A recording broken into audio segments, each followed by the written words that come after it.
11 mai 1987 s'ouvre à Lyon le procès de Klaus Barbie. C'est l'aboutissement d'une traque entamée 15 ans plus tôt. Cette traque avait ses zones d'ombre que l'on découvre aujourd'hui.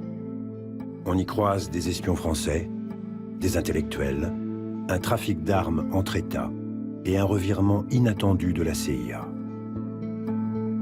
Cette histoire commence en 1972 à La Paz par une folle aventure autour de Régis Debray, de Serge et Beate Klarsfeld, d'un militant d'extrême gauche, Gustavo Sanchez. Klaus Barbie s'appelle alors Klaus Altmann. Il s'est enfui en Bolivie pour échapper à la justice française qui l'a condamné à mort par contumace en 1947, 1952 et 1954. Pour les Français, il reste celui qui a torturé Jean Moulin. La figure de Jean Moulin, que j'admirais déjà beaucoup, sans bien la connaître, m'avait incité tout de même à quelque sorte, non pas à le venger, le mot est un peu prétentieux, mais au fond, moi j'étais venu en Amérique latine un peu pour continuer la résistance, si vous voulez, donc refaire France ailleurs, pas la France des banques, la France des maquis, donc c'était un peu normal. Bref, tout ça était normal et d'ailleurs très bien compris par mes amis boliviens. Et puis il y avait tout de même, quelques personnalités allemandes, antifascistes à La Paz. La Paz, 1972. Une femme révèle à la face du monde la véritable identité de Klaus Altmann.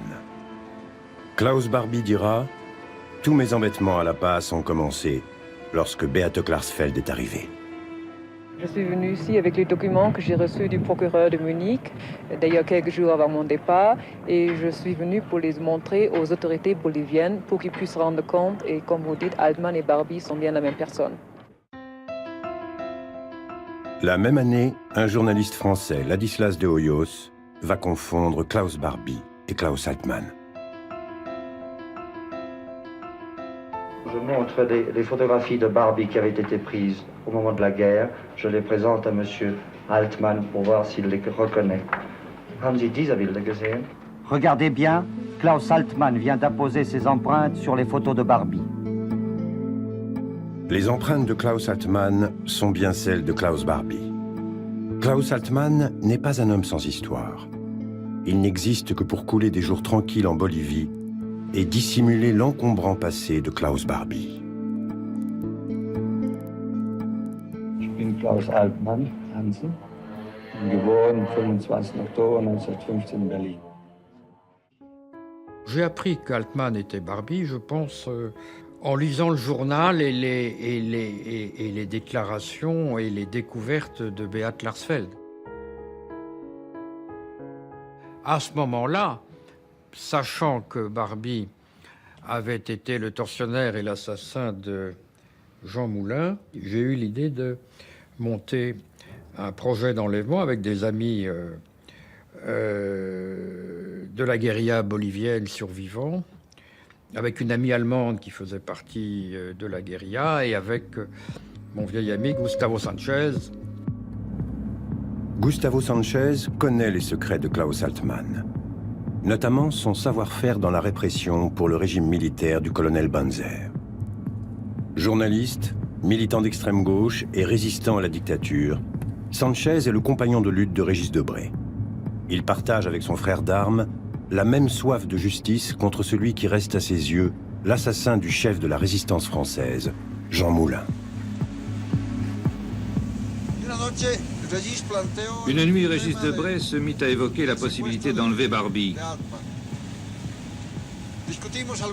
On a échangé nos points de vue, puis j'ai accepté de diriger les opérations.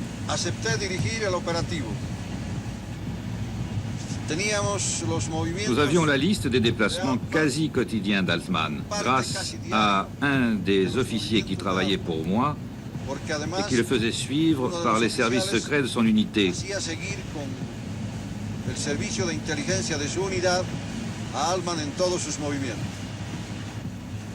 Régis Debray s'engagea à chercher à Paris les moyens nécessaires à l'enlèvement d'Altman. Nous sommes entrés en contact avec Régis Debray, c'est lui qui est venu à nous, et il considérait que Barbie était un homme qui représentait l'oppression nazie en Europe et l'oppression sur les peuples d'Amérique du Sud, et qu'il fallait donc faire quelque chose avec nous. Qu'est-ce qu'on pouvait faire? Tuer Barbie, on ne voulait pas. Ben, on aurait pu, puisque lui, à l'époque, ne savait pas, par exemple, que nous savions, donc on pouvait le faire. Mais c'était un règlement de compte, c'est tout. Donc il fallait le traduire devant la justice. Le projet était simple, il s'agissait simplement d'enlever Altman Barbie, ce qui n'était pas très compliqué si on avait quelques moyens, parce que l'homme à l'époque ne se savait pas trop surveiller. Et je pense qu'une fois arrivé au Chili, avec le gouvernement Allende, la chose, disons, une extradition, une expulsion aurait pu se faire tout naturellement. Pour mener à bien l'opération, il faut de l'argent. Et c'est Serge Klarsfeld qui, depuis Paris, réunit les fonds avant de s'envoler pour l'Amérique latine. J'ai fait un faux passeport, enfin un vrai passeport d'un ami, mais comme la photo coïncidait à peu près avec le tampon, eh bien, c'est passé dans plusieurs pays, donc j'ai réussi à passer avec un faux passeport. Ensemble, ils prennent un bimoteur, destination la frontière bolivienne. Gustavo Sanchez les attend pour organiser l'enlèvement de Klaus Barbie. Serge Klarsfeld remet l'enveloppe avec de l'argent avant de repartir. Il ne reste plus que Gustavo Sanchez et Régis Debray. Je crois qu'il y avait une enveloppe de $5000 qui a servi à acheter une vieille bagnole. Et puis voilà, bon, tout ça était très, très artisanal. Plein de bonnes intentions, mais pas de moyens. Régis Debray et Gustavo Sanchez veulent emmener Barbie dans le Chili du président socialiste Allende. Mais les apprentis agents vont être rattrapés par la malchance. Ce qui est arrivé, c'est que malheureusement, celui qui conduisait la voiture a eu un accident et la voiture a été démolie. Et pendant ce temps-là, pratiquement au même moment, comme Barbie s'était rendu au Paraguay, le gouvernement bolivien, qui était saisi d'une demande d'extradition de la France, a mis Barbie sous clé. Klaus Barbie est donc en prison à San Pedro. Mais pas parce qu'il est condamné. Les autorités boliviennes veulent simplement le protéger. Il vient d'échapper à une tentative d'enlèvement et la France demande son extradition. La prison de Klaus Barbie est presque une prison dorée. Il va continuer à mener ses affaires, à recevoir ses amis. Pour le colonel Banzer, peu importe qu'Altman soit aussi Barbie. Le 18 février 1973, la demande française d'extradition est rejetée. Barbie est hors de danger. Il sort de prison.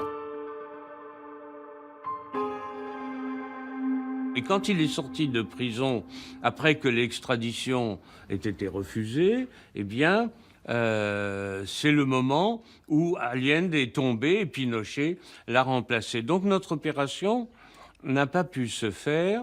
On a dit on va attendre des jours meilleurs, on va surveiller quand même Barbie pour savoir quelles sont ses intentions, etc. On a demandé à une amie de Beat, une Allemande, jolie, jeune, de très bien s'habiller. On lui a acheté une belle robe, des chaussures, etc. Et on l'a envoyée à La Paz, au club allemand, où on s'est dit que, de toute façon, elle arriverait à draguer quelqu'un, un Allemand, qui obligatoirement connaissait Barbie, puisque la colonie allemande, Barbie en faisait quand même partie. Alors, c'est ce qui s'est passé. Elle est partie, je crois, un mardi, et dimanche, elle était déjà en train de dîner avec Klaus Barbie et l'ami qu'elle avait rencontré, et qui l'a mis en contact. Et comme ça, on a su quelles étaient les intentions. La ruse fonctionne. Elle permettra de toujours garder un œil sur Barbie pendant près de 10 ans. 10 années où Klaus Barbie va continuer à vivre sous le nom d'Altmann et poursuivre la répression contre les opposants de gauche. Il est libre et en sécurité.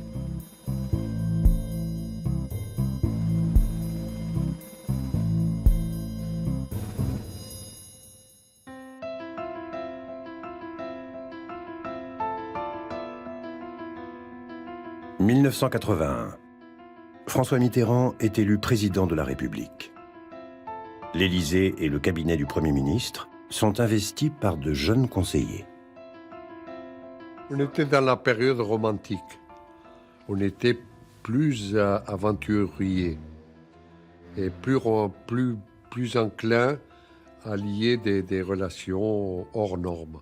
L'Amérique latine n'a pas été la priorité au début de 1981. Au début du nouveau gouvernement.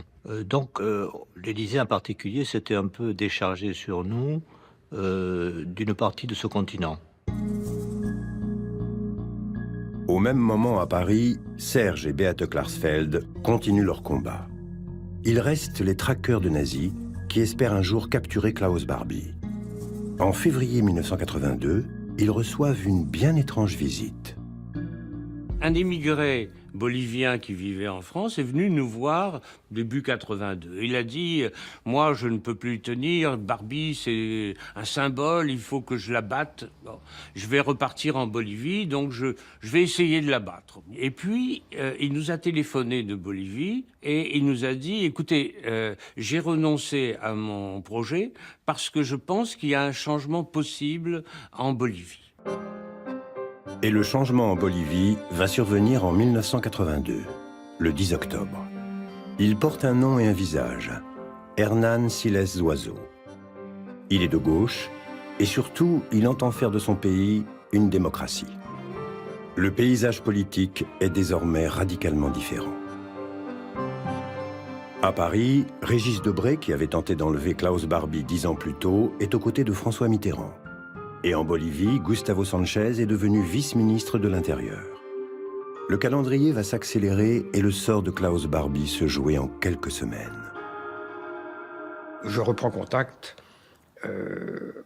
avec Gustavo Sanchez et le président Siles Zuazo, qui étaient des amis. Siles Zuazo, grâce à qui cette extradition a pu se faire, était un ami de la France. Il avait été hébergé par notre ambassadeur en tant que réfugié durant les dictatures militaires. Donc, il y avait des liens personnels qui ont facilité un peu les choses. Une semaine après l'élection en Bolivie, une voiture se rend à l'hôtel de Matignon. Il s'agit de l'agent de liaison du nouveau président bolivien. C'était l'homme de confiance du ministre de l'Intérieur. Il était un militant, mais habitué de la clandestinité, dans laquelle il avait vécu presque tout le temps. Il avait, quand il était en Bolivie, pas à Matignon, quand je l'ai accompagné à Matignon, il était costume cravate et tout. Mais en Bolivie, il avait toujours un pistolet là dans à sa ceinture. En fait, c'était un syndicaliste qui était un des leaders des mineurs. Et lorsqu'il m'a demandé de l'aide, je lui ai demandé ce qu'il souhaitait qu'on m'aide. Et il m'a dit « armas », des armes. Ça m'a un peu surpris. Ce qui m'a encore plus surpris, c'est qu'il m'a demandé des armes légères, en précisant des pistolets, des mitraillettes. Ça m'a paru un peu surprenant, mais je l'ai écouté. Et puis je lui ai dit, ça m'est venu à l'esprit comme ça. Je lui ai dit, écoute, je vais voir ce que je peux faire. Mais si je te réponds favorablement, toi, tu me donnes Barbie. L'audace du jeune conseiller de Pierre Mauroy a une histoire. Celle d'un homme dont les parents avaient fui l'Espagne franquiste et qui s'était installé dans le Languedoc. Je suis originaire de Béziers, qui est la ville de Jean Moulin.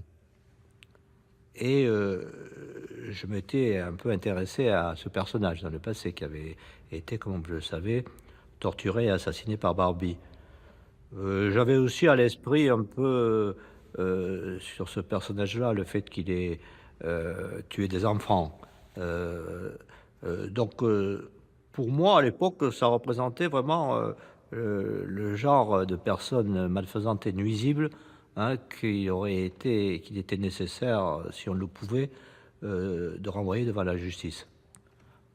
Et surtout qu'il ne meure pas dans son lit, comme d'autres. Échanger Barbie contre des armes. Pendant longtemps, ce marché a été tenu secret, à l'image des salons feutrés de l'hôtel de Matignon. Mais aujourd'hui, les langues se délient pour venir révéler les termes d'un échange à haut risque. Pierre Mauroy me donne le feu vert, et je dois dire que Gaston Defferre, le lendemain également, mon téléphone interministériel a sonné. J'ai décroché. Gaston Defferre. Bonjour, monsieur le ministre. Il me dit, non, mon petit, il paraît que tu veux prendre Barbie. Alors, il faut y aller. Gaston Defferre est particulièrement concerné par le sort de Klaus Barbie. Il avait été le dernier à voir Jean Moulin vivant avant son arrestation par la Gestapo de Lyon. Quand j'ai vu que ça prenait donc bonne tournure pour moi, puisque j'avais le feu vert du Premier ministre, j'avais l'accord de Defferre, et j'ai demandé à Antoine Blanca d'aller à l'Élysée voir Debré pour lui dire qu'on pouvait engager ce type d'opération. Au même moment, du côté de l'Élysée, Régis Debray reçoit la visite d'une vieille connaissance. J'ai repris contact tout de suite avec Régis Debray qui était à l'Élysée et je lui ai dit c'est possible, on peut reprendre, mais cette fois-ci tu es à l'Élysée. Bon, c'est donc à toi de jouer. Je crois que j'ai reçu la visite dans mon bureau de Serge Glasfeld d'abord, qui m'a rappelé notre passé de façon très opportune. Après, j'ai fait une note au président de la République pour lui dire qu'il y avait des circonstances très favorables, politiques, en Bolivie même, pour réaliser cette opération. Pour officialiser, comme on le fait toujours à Matignon, cette opération, même si elle devait rester confidentielle, pour ne pas dire clandestine, j'ai fait une réunion interministérielle. Nous avons fait cette réunion de façon, je dirais, un peu clandestine, puisqu'on a décidé de ne pas faire de bleu, de manière à ce qu'il n'y ait pas de fuite. Le bleu étant à Matignon le compte rendu qui est fait par le secrétaire général du gouvernement. Il est décidé d'envoyer dans le plus grand secret Antoine Blanca pour rencontrer le président Hernán Siles Zuazo. Le président bolivien est un militant, d'abord. Il a réagi en militant et il a dit, comme on dit en espagnol, como no, un peu, comment ne pas donner suite à votre quête, comment pourrais-je ne pas donner suite.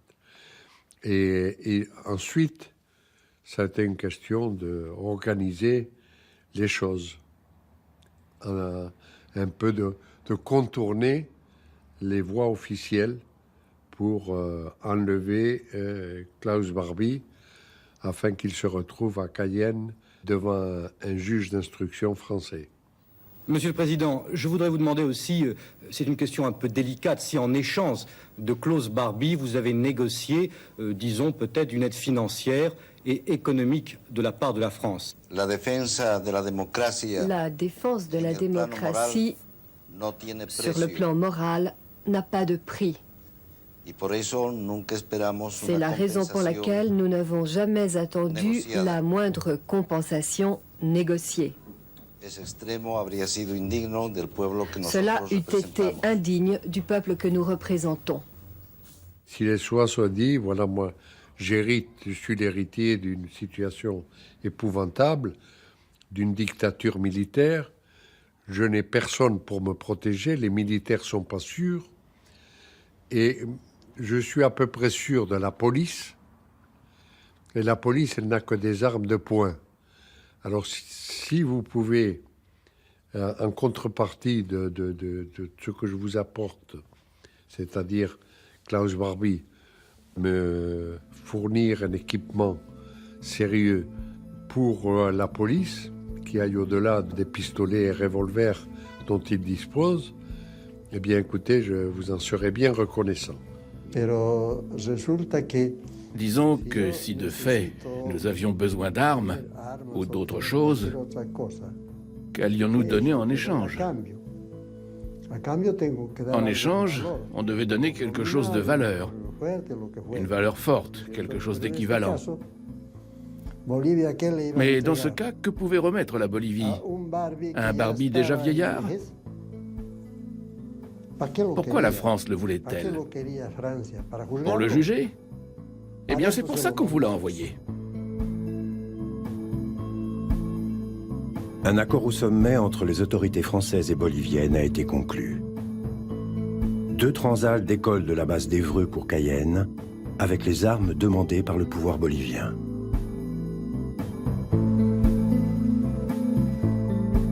Quelques jours plus tard, le 5 novembre 1982, le juge français Christian Ries lance un mandat d'arrêt international. L'étau se resserre pour Klaus Barbie. J'ai effectivement diffusé un mandat d'arrêt international au mois de novembre 1982 parce que, à ce moment-là, une possibilité d'extradition serait possible. Interpol refuse le mandat d'arrêt international lancé par les autorités françaises. Cette décision est une surprise. Et beaucoup ont voulu y voir l'ombre de Kurt Waldheim, ancien secrétaire général des Nations Unies, qui avait aidé Klaus Barbie à quitter l'Europe au lendemain de la guerre. Interpol ne l'a pas diffusé en prétextant, enfin sous le motif qu'il s'agissait d'une affaire politique. J'ai apprécié modérément cette situation, bien évidemment, si bien que mon mandat d'arrêt a été diffusé en France, mais pas à l'étranger, et en particulier pas en Bolivie. Barbie Altman reste à l'abri en Bolivie. Il veut en tout cas le croire. Mais le nouveau gouvernement bolivien est sensible à l'offre d'échange des Français. Pas seulement parce qu'il lui faut des armes. Barbie Altman, c'est l'homme des jeunes sud-américaines soutenues par les États-Unis. En Bolivie, il était colonel honoraire des services de renseignement. La démocratie balbutiante entend se débarrasser de cette hôte encombrant. La Bolivie avait retrouvé la voie de la démocratie après 18 ans de gouvernement instable et de dictature. Et bien sûr, les puissants qui défendaient Barbie étaient maintenant loin du pouvoir. La démocratie est revenue le 10 octobre avec le président Hernán Siles Oizo. Il avait expliqué au cours d'une interview à Lima, peu avant son retour d'exil pour diriger le gouvernement, qu'il prendrait des mesures drastiques pour les groupes paramilitaires, et particulièrement pour Barbie. Mais à Paris, le président Mitterrand est toujours hésitant, en dépit du soutien du Premier ministre Pierre Mauroy. J'étais très décontenancé parce qu'à un moment donné, nous étions en voiture avec François Mitterrand et il y avait le chauffeur et François Mitterrand et moi. Je lui dis bon ben voilà, président, tout est prêt, les avions sont là, Cayenne, enfin voilà. Maintenant, il faut tout de même que donner le top, comme on dit. Voilà, il faut. C'est maintenant ou c'est jamais. J'ai senti un François Mitterrand embarrassé. Quand le président de la République m'a demandé mon avis, je lui ai dit, écoutez, c'est très simple. Nous avons voté une loi qui établit l'imprescriptibilité des crimes contre l'humanité. Barbie est un criminel contre l'humanité de première grandeur et c'est l'assassin de Jean Moulin. On nous le propose.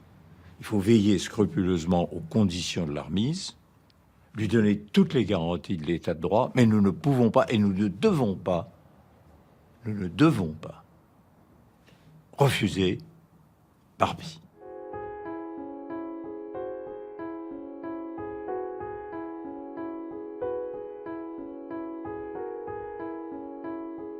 Il m'a parlé en tant que chef d'État responsable de l'unité des Français et de l'unité de la mémoire française. Et j'ai senti qu'il craignait que reviennent à la surface des divisions, des dissensions à l'intérieur de la résistance ou même des Français de l'époque, voilà. Et j'ai un peu l'impression, mais comment dirais-je,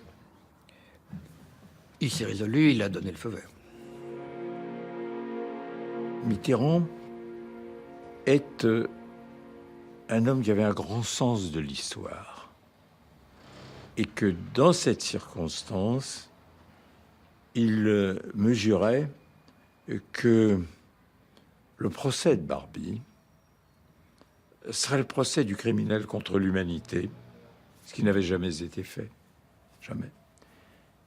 Que par conséquent, ce serait porté au crédit de son gouvernement et de lui-même, alors que tout le reste, si on décidait de ne pas l'accepter ou bien de procéder autrement, tout le reste serait entaché d'ombre. À Cayenne, on prépare les 2 transals qui livreront la marchandise. 50 tonnes d'armes. En échange, Klaus Barbie sera remis aux autorités françaises. Tout est secret. Ou presque. Les termes de ce marché n'échappent pas à la CIA, qui envoie un fil où il est fait état d'une livraison d'armes estimée à 10 millions de francs.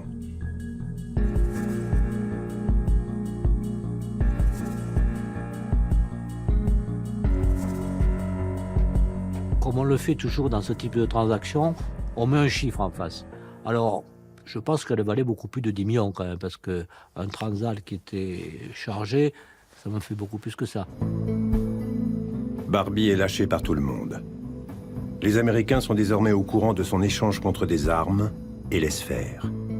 La Maison-Blanche a décidé de ne plus soutenir les dictatures sud-américaines de plus en plus liées au cartel de la drogue.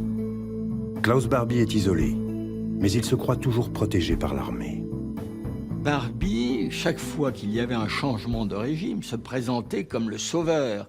Et il était là, y compris dans la dernière, les prises de possession de Siles, il a eu encore le culot de se manifester auprès des responsables des services spéciaux. Parce qu'il les connaissait tous, qu'ils soient d'ailleurs de gauche ou de droite, ou de l'opposition, ou du groupe des fascisants qu'il animait régulièrement.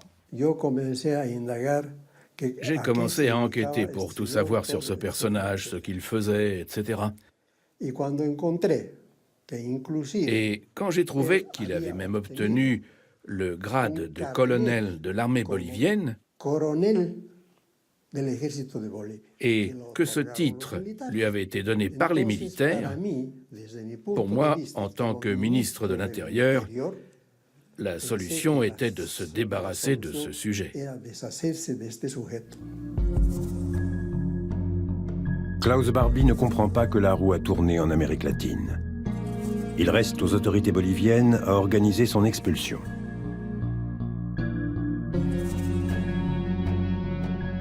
La situation est complexe, car une demande d'extradition d'un juge de Munich en charge du dossier court toujours.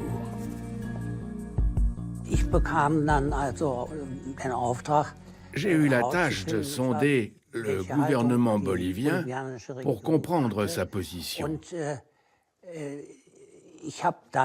Et j'ai essayé de lui dire qu'on maintiendrait la demande d'extradition, mais qu'on trouverait préférable que Klaus Barbie soit présenté devant un tribunal à Lyon. Je pense que Genscher ne souhaitait pas spécialement qu'il y ait de tels étalages au cours d'un grand procès à Bonn ou ailleurs.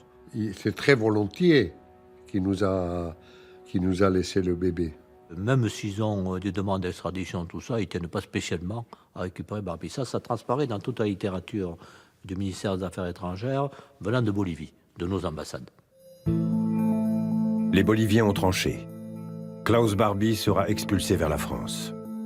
En Bolivie, on est aux limites de la légalité. Il n'y a ni mandat d'arrêt, ni demande d'extradition. Mais il faut s'en débarrasser, et vite. Il doit 10 000 $. Il est convoqué pour cette dette le 25 janvier 1983. Klaus Barbie retourne en prison.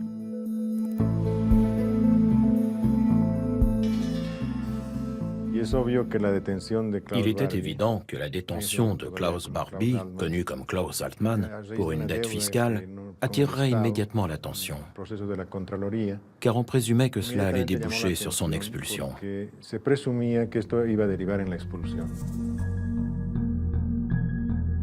Klaus Barbie connaît le directeur de la prison et il pense que cela va le protéger comme ce fut le cas 10 ans plus tôt. Le directeur de la prison ne veut d'ailleurs pas le libérer pour lui éviter d'être expulsé. Mais les temps ont changé.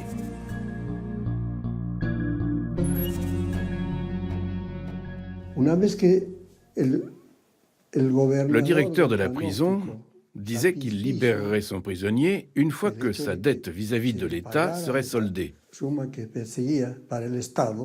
Alors moi, j'ai demandé au président ce que je devais faire. Et il m'a répondu, « Pourquoi ne te sers-tu pas des fonds de réserve de ton ministère? Paye toi-même la dette dont la somme va revenir de toute façon à l'État. » Et le directeur de la prison n'aura plus de prétexte pour ne pas le remettre en liberté.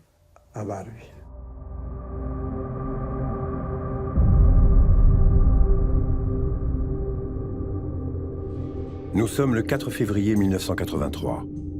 Klaus Altman Barbie est libéré pour pouvoir être expulsé.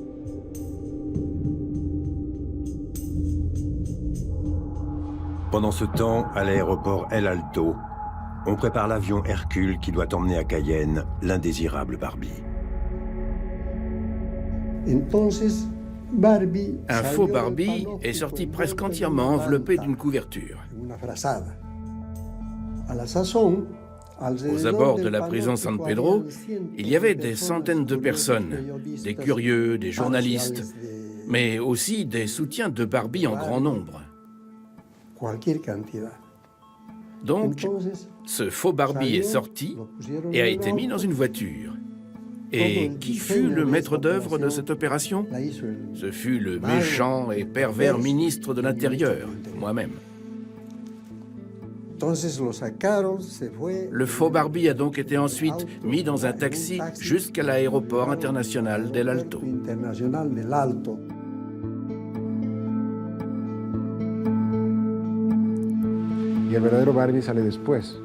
Et le vrai Barbie est sorti juste après. Ils l'ont emmené au ministère de l'Intérieur et l'ont exhibé avec des délinquants.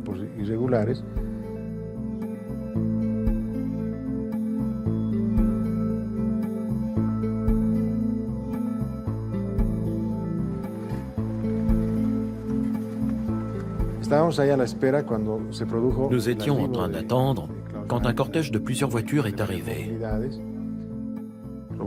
Ils ont sorti Barbie d'un véhicule, ils lui ont retiré les menottes car il avait été menotté, et Hugo Roncal a eu alors un geste aimable. Comme il pleuvait et qu'il faisait très froid, il lui a prêté sa veste.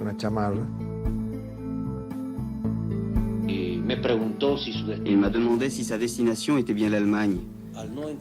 Comme je ne lui répondais pas, il a pris mon silence pour une réponse affirmative.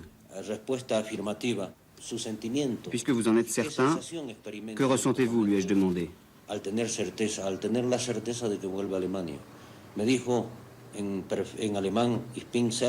Il m'a répondu alors en allemand. Je suis très content. Tout ce qui m'inquiète, c'est que je n'ai pas d'argent.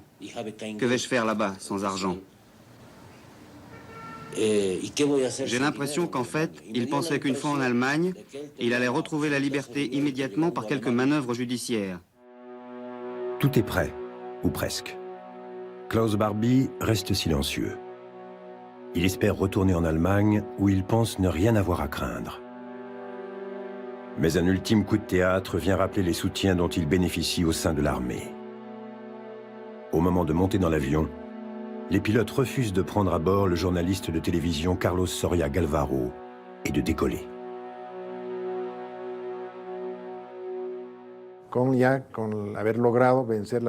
On avait vaincu la résistance des pilotes qui, ostensiblement, ne voulaient pas nous emmener.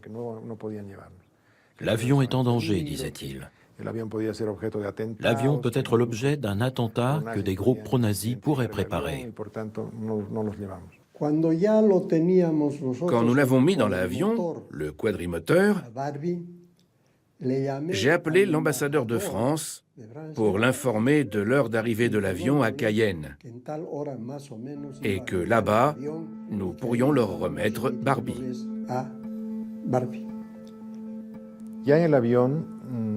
Dans l'avion, j'ai noté qu'il était préoccupé par la destination de ce vol. Au fond de lui, il voulait que ce soit l'Allemagne. Il voulait se convaincre, s'auto-convaincre que c'était l'Allemagne et non la France. Et il voulait que je le lui confirme. Mais pour être tout à fait sincère, moi-même, je ne savais pas où nous allions. Je n'avais pas une vision très claire des choses. Il voulait obtenir une confirmation sur la destination. Il semblait préoccupé mais restait arrogant, avec une sorte de dignité pour ne pas perdre la face.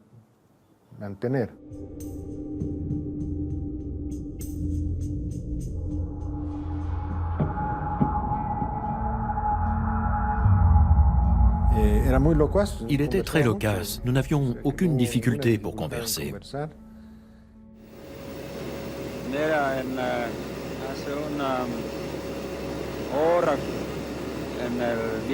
Pendant le trajet vers l'aéroport, un monsieur du ministère de l'Intérieur m'a dit « En Bolivie, vous êtes Klaus Altmann. » Mais je vous demande quel est votre nom exact. En Europe, il m'a dit « J'étais Klaus Barbie ». Ce sont les deux choses que ce monsieur m'a dit. Il a expliqué qu'on ne lui avait pas laissé prendre ses affaires, qu'il avait besoin d'un rasoir et d'une brosse à dents. Il était très bavard. J'ai l'intention de vous poser des questions sur la Bolivie. Je vous en prie, je ne connais aucune réponse en ce qui concerne le passé. Vous croyez que le passé est déjà... Le passé est déjà passé, il est enterré. Cependant, ce voyage est comme un retour vers le passé, n'est-ce pas? Bon, c'est un retour vers l'Allemagne, où je dois vivre normalement.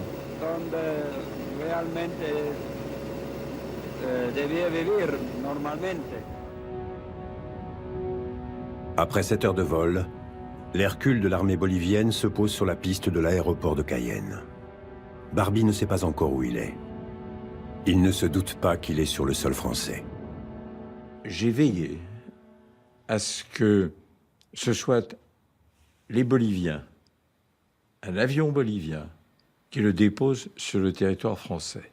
Et c'est seulement à partir du moment où Barbie était sur le territoire français que la justice française est intervenue. Lorsqu'il était à Cayenne, à l'aéroport de Rochambeau, là j'avais été informé effectivement en le disant « Il est en France, Monsieur Ries, vous allez la voir ».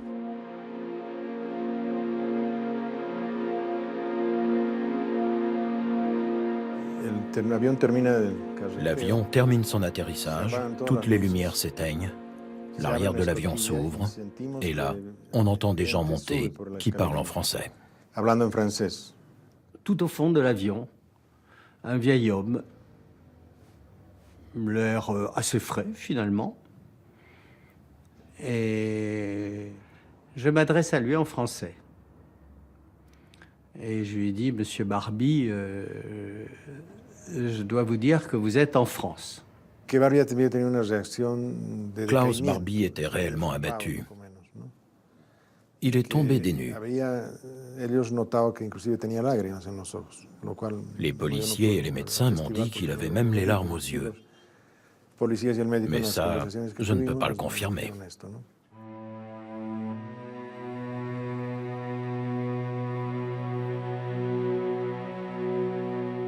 Je lui demande de me suivre, il me suit. Il ne fait pas preuve de rébellion, aucune. Il me suit et je l'amène devant le procureur qui lui signifie son mandat d'arrêt. Puis ensuite, je l'accompagne jusqu'à la passerelle de l'avion qui vient le chercher pour le mener à Lyon. La scène est très frappante d'une certaine manière. Le soleil se lève, il ne fait plus si sombre, et l'on voit sortir Barbie entouré de 5 gendarmes en uniforme bleu. Ça m'a rappelé le film Irma la Douce avec Jack Lemmon et ses gendarmes typiquement français. Et il l'emmène, menotté, et en plus attaché avec une corde. Cette scène m'a beaucoup frappé parce que ce n'était pas nécessaire. Il était déjà menotté et entouré de 5 gendarmes, c'était suffisant. Alors la corde en plus, c'était juste, il me semble, pour l'humilier. Ils le font monter dans l'avion français et ils nous invitent à les suivre.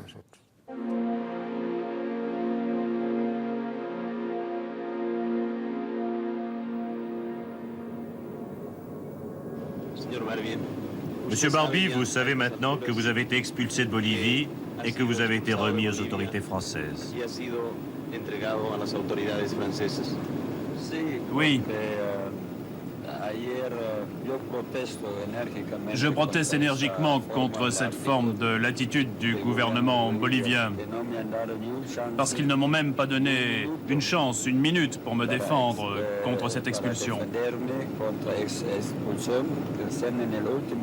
Ce n'est qu'au dernier moment, pendant le trajet du ministère de l'Intérieur jusqu'à l'aéroport, qu'ils m'ont dit que j'étais expulsé, mais à destination de l'Allemagne.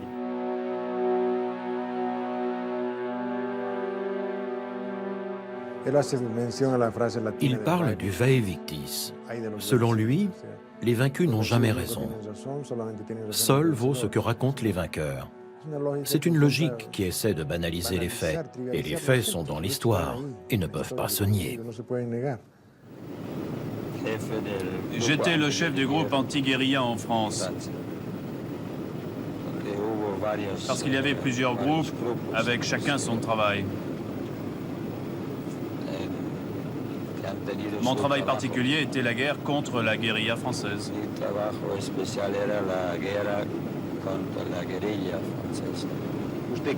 Vous croyez que la France, l'Europe, le monde doivent oublier vos crimes? Oui, absolument. Parce que tant de crimes nouveaux se sont produits. Plus de 100 guerres après la Deuxième Guerre mondiale. Et tous les crimes récents qui sont connus du public. Mais cependant, vous savez que les peuples d'Europe, et particulièrement la France, n'ont pas oublié. J'ai oublié.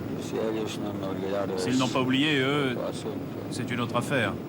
Il justifiait les crimes du Troisième Reich par ceux qui ont eu lieu après. Ce n'est pas parce qu'il y a eu de nouveaux crimes que les plus anciens disparaissent de l'histoire.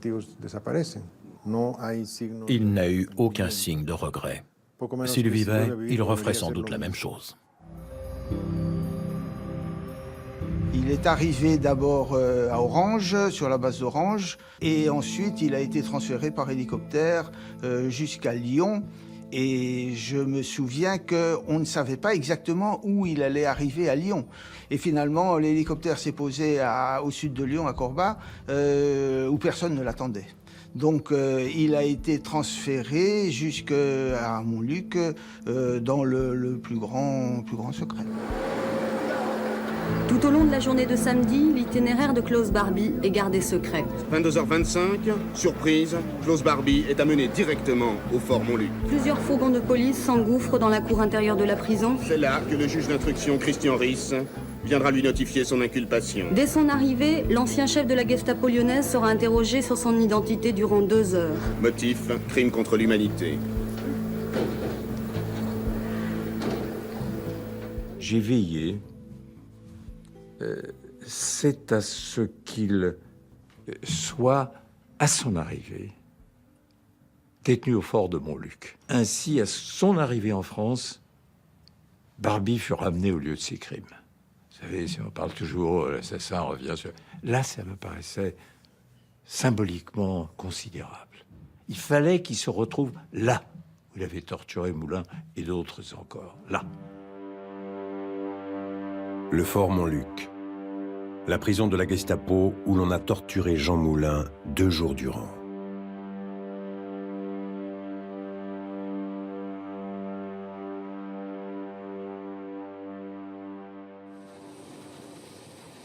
Pendant ce temps, à Cayenne, 2 avions s'apprêtent à décoller pour livrer les armes promises au président Siles Zuazo et destinées à la police bolivienne.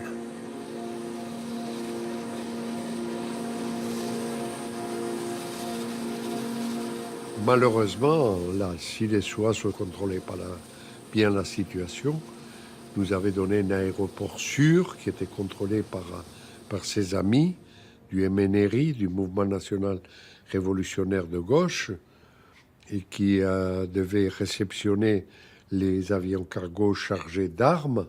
Quand on a atterri à l'aéroport en question, militaire, il était occupé par l'armée, et c'est eux qui ont hérité de ceux qui devaient aller à la police. Même si ça avait été un petit peu à la limite de la loi, j'étais tellement heureux de contribuer à l'arrestation de cet individu que j'aurais passé par-dessus toutes les convenances diplomatiques.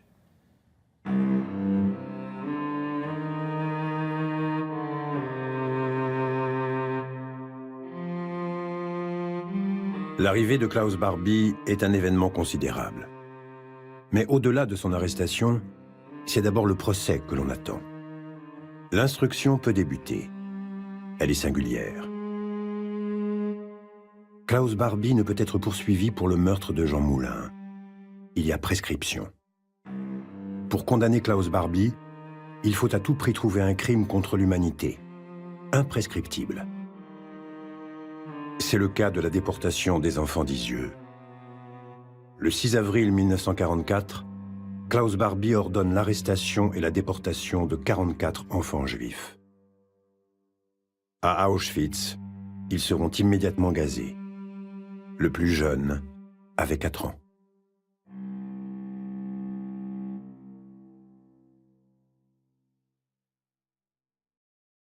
En ce qui concerne les enfants d'Isieux, il a toujours contesté. Il n'y a que lorsque on lui a montré, je lui ai montré le telex d'Isieux, au début il le contestait, et puis ensuite on a eu l'original, puisque Klarsfeld était parvenu à retrouver l'original et à nous le remettre. Lorsqu'on le lui a montré qu'il portait son nom, il a reconnu, il a dit oui, effectivement, c'était sous mon autorité que ça se passait, mais je n'ai pas souvenir de cette affaire en particulier, et je crois même qu'il m'avait dit à l'époque, vous-même, est-ce que vous vous souvenez de tout ce que vous avez signé, de tout ce que vous avez fait? De ce qui est advenu à Isieux et aux enfants d'Isieux, c'est devenu le symbole même du crime contre l'humanité en France. L'instruction a aussi pu mettre en évidence la responsabilité de Klaus Barbie dans d'autres crimes, comme celui de la rafle de la rue Sainte-Catherine, le 9 février 1943. Je ne savais pas qu'il était l'auteur direct de la rafle de la rue Sainte-Catherine où mon père a été arrêté. Je l'ai appris en cours d'instruction par, je ne sais plus si c'est Serge Klarsfeld ou si c'est le procureur général Truche, et qui m'a fait parvenir l'ordre de déportation via Drancy, signé de Barbie. Ces documents-là, je ne l'avais pas vu avant. Et je suis resté ce soir-là à la chancellerie, travaillais tard, très longtemps, pensif devant ce document. Et l'adjectif pensif est une litote. À ce moment-là, ce soir-là, à la chancellerie, en regardant ce qui était l'ordre de déportation de mon père, nommément avec d'autres, il y avait une douzaine de noms, je crois, j'y mesurais qu'en effet,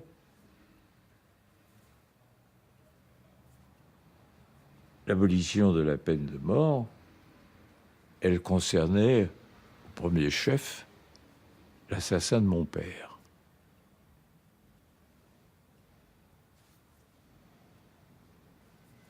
Et je me suis beaucoup interrogé à ce sujet.